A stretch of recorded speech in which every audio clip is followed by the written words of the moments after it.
Pour sa première titularisation avec les Canaries du Djurdjura, le latéral gauche Youssouf Koné a séduit les présents par ses qualités.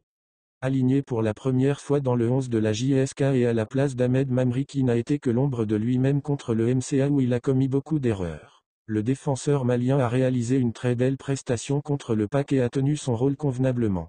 Même s'il est encore tôt pour apporter un jugement sur lui et qu'il n'est pas encore à 100% de sa forme notamment sur le plan physique, il a laissé une bonne impression. Très bon tactiquement, il n'a laissé personne indifférent y compris les joueurs, lesquels nous ont confié à la fin du match que Koné a d'énormes potentialités.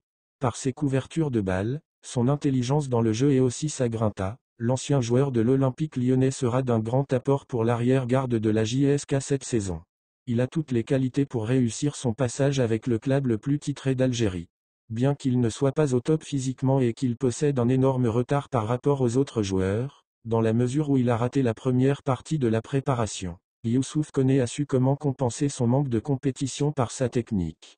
Il n'a pas mis beaucoup de temps pour se fondre dans le groupe et donner raison à son recruteur. Il sera reconduit contre le CSC. Et comme tout le monde l'attendait, le joueur de 29 ans a été égal à lui-même. Pour une première, il a été tellement bon qu'il a été désigné comme l'un des meilleurs joueurs par les supporters avec Walter Boilia qui a réalisé un excellent match.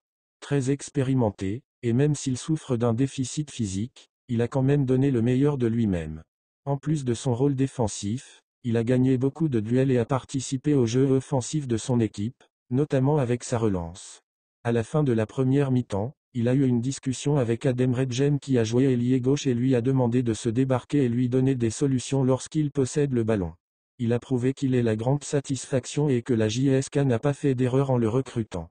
Le staff technique à sa tête le coach Abdelhak Banchika l'a félicité après le match pour son rendement contre le PAC et compte le reconduire samedi prochain à l'occasion du match contre le CSC, dans le cadre de la 4e journée de Ligue 1 Mobili.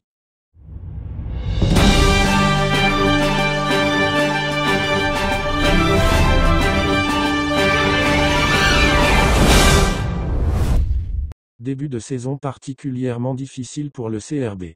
L'équipe de l'Ahakiba n'arrive pas à décoller et inquiète sérieusement avec 0 but en 3 rencontres. Une statistique qui fait mal, d'autant plus que même au plus mal le CRB a fait mieux. Favori en puissance pour le titre de champion d'Algérie, le CRB a beaucoup de mal à justifier ce statut en ce début de saison. La faute à un faux départ en championnat qui commence à durer puisqu'en 3 journées le CRB n'a enregistré aucune victoire, 3 matchs nuls dont un à la maison. L'inquiétude commence à gagner du terrain surtout que dans le contenu l'équipe peine également à convaincre et cela ne fait qu'augmenter la pression sur les joueurs et le staff technique. Pour mieux expliquer cette mauvaise passe et en plus du contenu très loin de répondre aux attentes, il y a également lieu de parler de la panne sèche du compartiment offensif de l'équipe. En effet, la statistique fait peur, 0 but en 270 minutes de jeu et cela malgré la présence de Slimani, Mayo, Meziane, Boussouf et Enroun pour ne citer que cela. Même au plus mal, le CRB a quand même marqué. À vrai dire, sur les 15 dernières années, soit depuis la saison 2008-2009, le CRB avait toujours réussi à marquer au cours de ses 3 premiers matchs. Le plus faible bilan a été de 2 buts en 3 matchs lors de la saison 2016-2017, l'année du sacre en Coupe d'Algérie avec Badou Zaki. Même lors de la saison 2018-2019 où le Chabab avait perdu son premier match sur tapis vert face à l'Azam, l'équipe avait tout de même marqué des buts et avait réussi à faire le nécessaire pour trouver le chemin des filets. C'est dire que cette situation est inédite pour le CRB. Trouver des solutions et très vite. Il est clair qu'une situation comme celle-ci ne doit pas s'éterniser, surtout pour une équipe qui a de grandes ambitions et qui veut rapidement chasser le doute. Dans ce sens, les regards se tournent vers l'entraîneur en chef de l'équipe, Corentin Martin, qui doit trouver des solutions et faire en sorte de régler ce souci qui est en train de plomber le début de saison de l'équipe et qui doit être absolument résolu.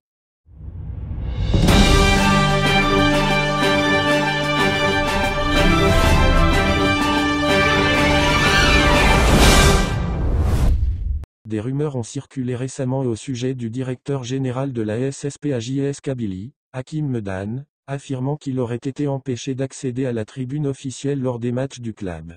Ces allégations ont suscité de nombreuses interrogations parmi les supporters kabyles, certains y voyant des tensions internes au sein du club. Cependant, des sources proches de la direction ont clarifié la situation. Contrairement à ce qui a été rapporté, Hakim Medan n'est en aucun cas interdit d'accès à la tribune officielle. Il n'existe aucune mesure prise contre lui qui lui interdirait de rejoindre cet espace réservé aux dirigeants et officiels lors des rencontres de la JSK. Le fait que Medan suive les matchs depuis une zone proche des vestiaires est un choix personnel et délibéré de sa part. Ce positionnement lui permet de rester au plus près des joueurs et de l'action sur le terrain, notamment pour intervenir rapidement en cas de besoin ou pour vivre intensément chaque moment crucial des matchs. Ce choix, bien que surprenant pour certains observateurs, montre l'implication directe du DG dans la gestion de l'équipe durant les rencontres. Préférant être aux côtés des joueurs et du staff technique, Hakim Medan semble vouloir incarner un rôle plus actif, au-delà de ses simples responsabilités administratives. Il souhaite ainsi se rapprocher de l'équipe et participer de manière plus intense aux événements sportifs qui se déroulent sur le terrain.